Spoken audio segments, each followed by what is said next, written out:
আল্লামা জসিমউদ্দিন রহমানী হাফেজাহুল্লাহ সহ বাংলাদেশের অসংখ্য ওলামায়ে কেরাম যে 19 অপরাধে জসিমউদ্দিন রহমানী অপরাধী, সেই অপরাধে আমিও অপরাধী। তাই যদি হয়ে থাকে তাহলে আজকে আমরা কেন বাইরে, জসিমউদ্দিন রহমানী কেন ভিতরে থাকবে?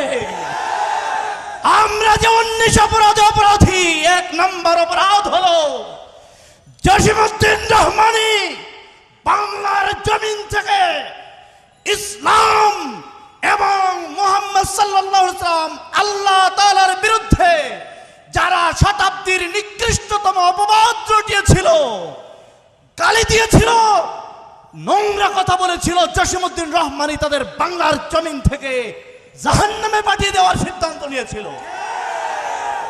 সেই জাহান্নামে পাঠানো যদি অপরাধ হয়, ওই অপরাধে আমি অপরাধী, আমি অপরাধী, আমি অপরাধী। জসিমউদ্দিন রহমানীকে যদি বাইরে বের করা না হয়, আমাদেরকেও রাখতে হবে তার সাথে। জসিমউদ্দিন রহমানী যদি অপরাধী জঙ্গি হয়, আমরাও জঙ্গি, আমরাও জঙ্গি, আমরাও জঙ্গি। আর সেই জঙ্গি হিসেবে আমরা গর্বিত। কিন্তু কোন কুখ্যাত কুলঙ্গারকে, আল্লাহ রাসূল ইসলামকে গালি দিয়ে বাংলার জমিনে থাকতে দেওয়া হবে না। হয় আমরা থাকবো, না হলে ওরা থাকবে। জসিমউদ্দিন রহমানের 2 নম্বর অপরাধ,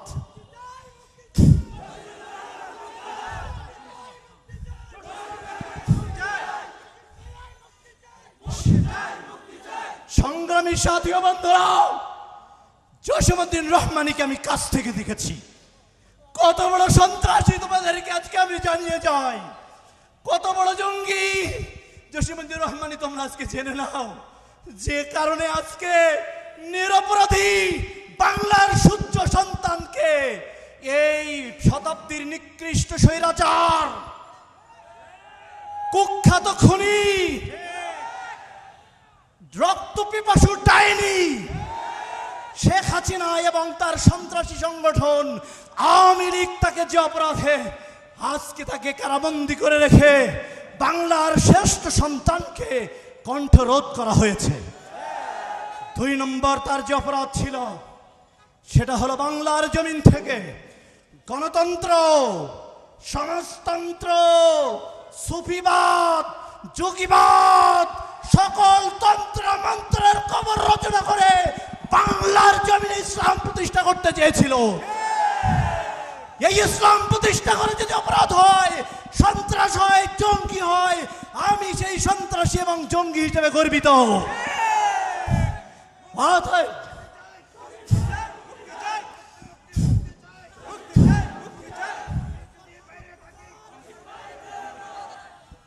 ভাইরা, অতএব 19 দফা কর্মসূচির মধ্যে আরো 2-1টা আমি বলি। তার 2 নম্বর অপরাধ তো আপনারা জানেন যে গণতন্ত্রের বিরুদ্ধে, সমাজতন্ত্র, মানবরচিত তন্ত্রমন্ত্রের বিরুদ্ধে কথা বলার কারণে আজকে তার এই নির্মম পরিণতি করেছে আল্লাহর দুশমনেরা। উপস্থিত সংগ্রামী সাথী ও বন্ধুরা, আমরা 6 দফা এখান থেকে আমাদের সমন্বয়করা ঘোষণা করবে। এই 6 দফা যতক্ষণ বাস্তবায়ন না হবে, ততক্ষণ রক্ত দিব, জীবন দিব, সম্পদ দিব, কিন্তু 6 দফা বাস্তবায়ন করেই ঘরে ফিরবে ইনশাআল্লাহ। আমরা জানি বর্তমান যারা দায়িত্ব নিয়েছেন তারা বিচক্ষণ। আমরা জানি আমি কাজী ইউসুফ জাহান 2টা মাস ছাত্রদের সাথে থেকে আওয়ামী পুলিশ, সন্ত্রাসী লীগ, সন্ত্রাসী আওয়ামী লীগের বিরুদ্ধে যুদ্ধ করেছি, বিজয় এনেছি। আলেম ওলামার অবদান আছে এই বিজয়ে। আমরা বিজয় এনেছি, তোমাদের উপদেষ্টা হওয়ার জন্য ছিলাম না। আমরা তোমাদের কোনো পদ পদবীর জন্য না। আমরা সংগ্রাম করেছি সন্ত্রাসী মুক্ত করে, শোষণ মুক্ত, তাওহীদ যুক্ত, শিরিক মুক্ত, বেদাতবিহীন সুন্নতি সমাজ প্রতিষ্ঠা করার জন্যই আমরা সংগ্রাম করেছি। অতএব সেই সংগ্রামের অংশ হিসাবে যারা শোষণমুক্ত সমাজ প্রতিষ্ঠার জন্য, তা শিরিক মুক্ত তাওহীদ প্রতিষ্ঠার জন্য, বেদাত মুক্ত সুন্নাত প্রতিষ্ঠার জন্য যে সকল আলেমে দ্বীন বাংলার জমিনে সবচেয়ে বেশি অবদান রেখেছে, তার মধ্যে অন্যতম প্রধান হলো জসিমউদ্দিন রহমানী হাফেজাহুল্লাহ। অতএব জসিমউদ্দিন রহমানীকে যদি আমরা ততক্ষণ আপনাদের বিচক্ষণ মনে করব, যত তাড়াতাড়ি জসিমউদ্দিন রহমানী হাফেজাহুল্লাহ সহ বাংলাদেশের অগণিত আলেম ওলামাদের উপরে মিথ্যা ভিত্তিহীন মামলা তুলে নিয়ে ফুল দিয়ে পালন করে নেন, যদি আমরা আপনাদের বিচক্ষণ মনে করব। আর না হলে এই যে লাঠি নিয়ে আমি সংগ্রামে নেমেছিলাম, এই লাঠি নিয়ে আবারও আমরণ সংগ্রাম করব। কিন্তু যতক্ষণ পর্যন্ত এই ওলামায়ে কেরাম মুক্ত না হবে, ততক্ষণ আমরা ঘরে বেরবো না ইনশাআল্লাহ। ভাইয়েরা আমার, আমাদের ভাইয়েরা আছেন, কথা বলবেন, বিস্তার কথা বলার সময় নাই। দফা এখন একটাই, কয়টা? জসিমউদ্দিন রহমানীকে সর্বোচ্চ 72 ঘন্টার মধ্যে মুক্ত করতে হবে।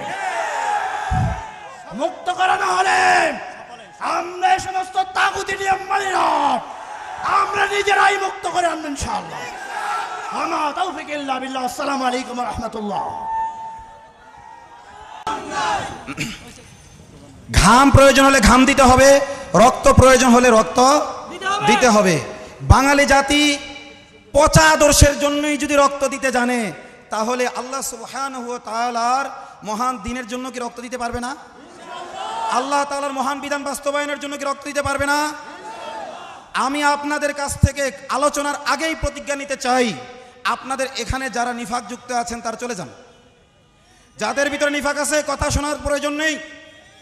কারণ আজকের এই আন্দোলনে আমার সাথে খুব খাতির আছে এরকম অনেক বড় বড় সেলিব্রিটিকে আমরা আহ্বান জানিয়েছিলাম, কিন্তু তারা আসে নাই। এই ইসাক ভাইকে দাওয়াতের কথা আমি ভুলে গেছি, মহব্বত করি, একই সাথে আমরা একই মসজিদে খুতবা দেই, কিন্তু ওনাকে দাওয়াত দিতে আমি ভুলে গেছি। উনি স্বপ্রণোদিত হয়ে যোগাযোগ করেছেন, হয়তো আমার প্রতি অভিনয় আছে যে ভাই আমার দাওয়াত দিল না, তা আরেকজনের সাথে যোগাযোগ করেছেন। তিনি আমাকে বললেন ইসাক ভাই দাওয়াত যোগাযোগ করেছেন। আমরা বললাম ইসাক ভাই যোগাযোগ করেছেন মানে উনি তো আমাদের উপদেষ্টা হওয়ার উপযুক্ত।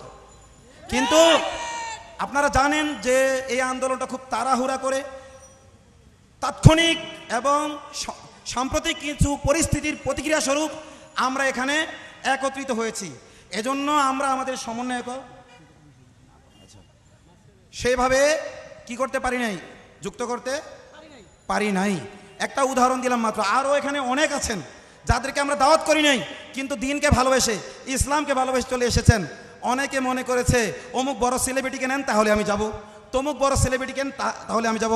আমি বলতে চাই আল্লাহর দিন কি কোনো সেলিব্রিটির মহতাজ? আল্লাহর দিন কি কোনো তাকওয়াহীন ব্যক্তির মহতাজ? মহতাজ শব্দের অর্থ হলো মুখাপেক্ষী। আল্লাহর দিন কি কারো মুখাপেক্ষী? আল্লাহ বলেছেন ইন্না নাহনু নাযালনা যিকরা ওয়া ইন্না লাহু লাহাফিজুন। এই কোরআন, এই দিন আমি পাঠিয়েছি পৃথিবীতে এবং এর হেফাজত আমি আল্লাহ নিজেই করব। আল্লাহ নিজে যে জিম্মাদারি নিয়েছেন, এই জিম্মাদারি কেউ যদি আল্লাহর পক্ষ থেকে পালন করে তাহলে সে কত সম্মানিত, কত সম্মানিত। 16 বছর যাবৎ তাদেরকে সম্মান দেওয়া হয়েছে আয়না ঘরে নিয়ে, 16 বছর যাবৎ তাদেরকে সম্মান দেওয়া হয়েছে জেলের অন্ধকার কারা একেবারে কুঠুরিতে নিয়ে। সাধারণ যে সকল কয়েদিরা রয়েছে তারা মানবাধিকার পায়। কথিত মানবাধিকার সংস্থাগুলো আওয়ামী দুঃশাসনে আমাদের কথা শুনবে তো দূরের কথা, আমাদের কাছে যাওয়ারই সাহস পেত না। এক একটা জেলার এবং এক একটা সুপার যেন এক একটা সরকার, এক একটা জেলখানা যেন আলাদা একটা রাষ্ট্র। সেখানে এই হিন্দুত্ববাদী জেলার এবং সুপাররা যা বলে সেটাই যেন সেখানে কি আইন, সেটাই আইন। ওরা মুখ দিয়ে যা বলে, তারা আমাদেরকে সবক শোনায় পবিত্র সংবিধানের, বলতেছি, অথচ এই সংবিধানের প্রতি ন্যূনতম কোনো সহমর্মিতা, তারা যে সংবিধান তৈরি করেছে এর প্রতি ন্যূনতম কোনো সহমর্মিতা, কোনো ভালোবাসা, কোনো শ্রদ্ধাবোধ তাদেরই নাই। এটা সবচাইতে বেশি অনুভব করেছে যারা মাজলুম। একদিনের বেশি সময় কোনো কারাবন্দীকে গ্রেফতার করে ম্যাজিস্ট্রেটের সামনে না নিয়ে কোনো জায়গায় আটক রাখার কোনো বিধান আইনে আছে? তাহলে 16 বছর যাবত যারা মানুষকে আয়না ঘরে নিয়ে রেখেছে, না খাইয়ে কঙ্কাল বানিয়ে মেরেছে, তারা কি আসলে তাদের আইনের প্রতি শ্রদ্ধাশীল? কোরআন সুন্নাহর প্রতি তাদের কোনো শ্রদ্ধা নেই। তারা যেই মানব রচিত আইন তৈরি করলো, ওইটার প্রতিও কি কোনো শ্রদ্ধা আছে? শ্রদ্ধা আছে? নাই। আর আমরা মুসলিম হিসাবে আমাদের শ্রদ্ধা কার আইনের উপর? কার আইনের উপর? কার আইনের উপর? আল্লাহর আইনের উপর। আমাদের এক ভাই পতাকা নিয়ে এসেছেন, আমরা আনতে বলি নাই, নিয়ে এসেছেন। আমি খুতবার মধ্যে যেই কালিমা বললাম ওই কালিমাই তো ওই পতাকা লেখা। সেই পতাকা আমাদের স্টেজ থেকে অবনমিত করতে বলা হয়েছে। আমি আন্দোলনের কোনো দায়িত্বশীল না, এই মুহূর্তে পদত্যাগ করলাম। আমি ব্যক্তিগতভাবে আতাউর রহমান বিক্রমপুরী ইন্ডিভিজুয়াল একজন মানুষ হিসেবে পতাকা উত্তোলন করতে বলছি। আর্জেন্টিনার পতাকা যদি এই দেশে উঠতে পারে, ব্রাজিলের পতাকা যদি এই দেশে উঠতে পারে, তাহলে ইসলামের পতাকাও উঠতে পারবে। যারা যারা পতাকা নিয়ে এসেছেন, এটা আমাদের আন্দোলনের পক্ষ থেকে না। আমি বলছি, আমি এই মুহূর্তে কেন্দ্রীয় সমন্বয়ক হওয়া থেকে পদত্যাগ করলাম। একজন ইন্ডিভিজুয়াল মুসলিম হিসেবে আমি বলছি পতাকা উঠান। সব উঠবে, কালিমার পতাকা নেমে থাকবে। আপনারা মনে করেছেন এই পতাকা নেমে থাকলে তাগুত আমাদের সহযোগিতা করবে, তাগুত আমাদের প্রতি সহমর্মিতা দেখাবে? কখনো না, কোশ্চিন কালেও না। তাগুত চেনে আমরা কারা? তাগুত চেনে আমরা কারা? তারা শুধুমাত্র আমাদের লা ইলাহা ইল্লাল্লাহর কারণে পতাকা উঠাই আর না উঠাই বিশ্ব তাগুত আমাদের চেনে।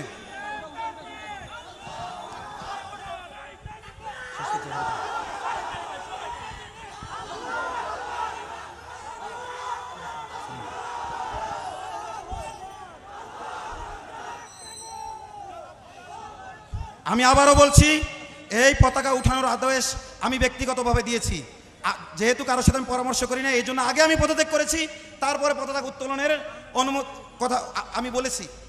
তো যাই হোক, এই মুহূর্তে আমাদের এই আন্দোলনের যে মূল উদ্দেশ্য, এই মূল উদ্দেশ্য আপনাদেরকে আমরা শোনাচ্ছি।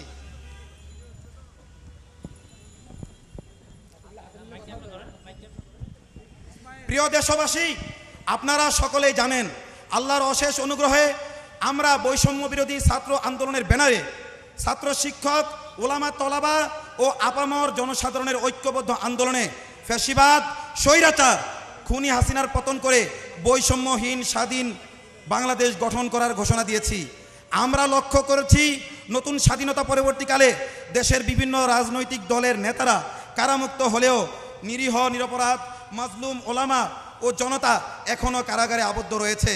অধিকাংশ ক্ষেত্রে খুনি হাসিনার রেখে যাওয়া দলীয় আদালত জামিন দিতে বৈষম্য করছে।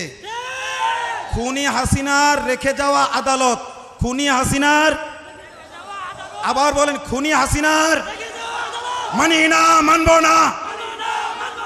খুনি হাসিনার রেখে যাওয়া আদালত, খুনি হাসিনার রেখে যাওয়া আদালত।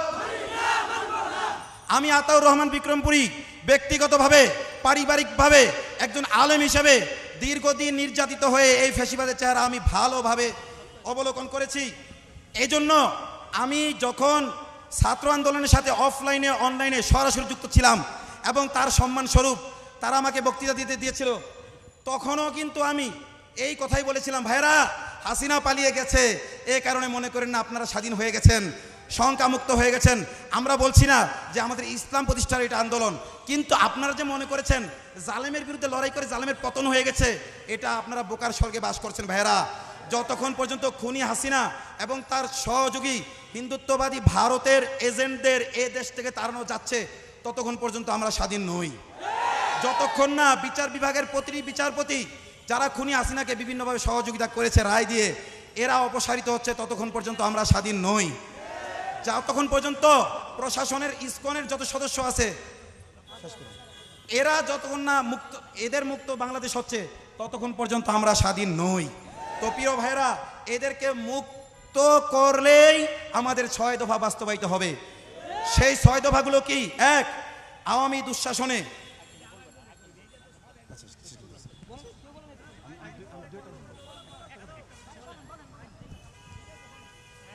আচ্ছা, আমাকে অনুমতি দেওয়া হয়েছে একটা কথা বলার। কয়টা কথা বলার? একটা দফা নিয়ে কথা বলার অনুমতি দেওয়া হয়েছে, 6 দফার 1 দফা। আমি 6 দফার 1 দফা না, 6 দফার 6ষ্ঠ দফার আংশিক নিয়ে কথা বলবো।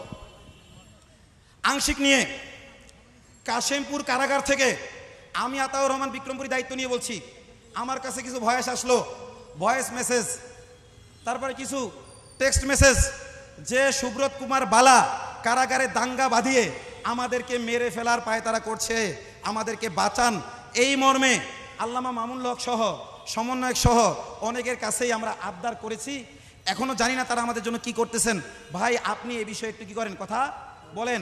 তখন আমি রিস্ক নিয়ে, জীবনের রিস্ক নিয়ে লাইভে এসে তাদের পক্ষে কথা বললাম যে আমাদের কাশিমপুর কারাগারের ভাইরা কি নয় নিরাপদ? কাশিমপুর কারাগারের ভাইরা নিরাপদ নয়, এটা লাইভে এসে বললাম। অনেকে ভাবলো তখন গুজব। পরবর্তীতে আমাদের রফিকুল ইসলাম মাদানি গেল, তাকেও একটা বুঝ দিয়ে বের করে দেওয়া হলো। এরপর আমাদের মাহমুদ হাসান কুনুবি ভাই গেল, তিনি 6টা লাশ বের করলেন এবং পত্রিকায় আসলো 209 জন কারাবন্দী পালিয়েছে। আমার কথা হইলো এটা গুনেছে কে? কাশিমপুর কারাগারে গণকবর আছে কিনা এটা তদন্তের জোর দাবি আমি জানাচ্ছি। আমি যশোর কেন্দ্রীয় কারাগারে থাকাকালীন এই সুব্রত কুমার বালা অসংখ্য জুলুম নির্যাতন শুধু মুসলিম হওয়ার কারণে আমাদের উপর করেছে। আমি এই সুব্রত কুমার বালার মৃত্যুদণ্ড চাই, এই সুব্রত কুমার বালার মৃত্যুদণ্ড চাই, দিতে হবে। সম্মানিত উপস্থিতি, আমরা মজলুম কারাবন্দী আমাদের ভাইদের মুক্তির দাবিতে এখানে অবস্থান নিয়েছি। আমাদের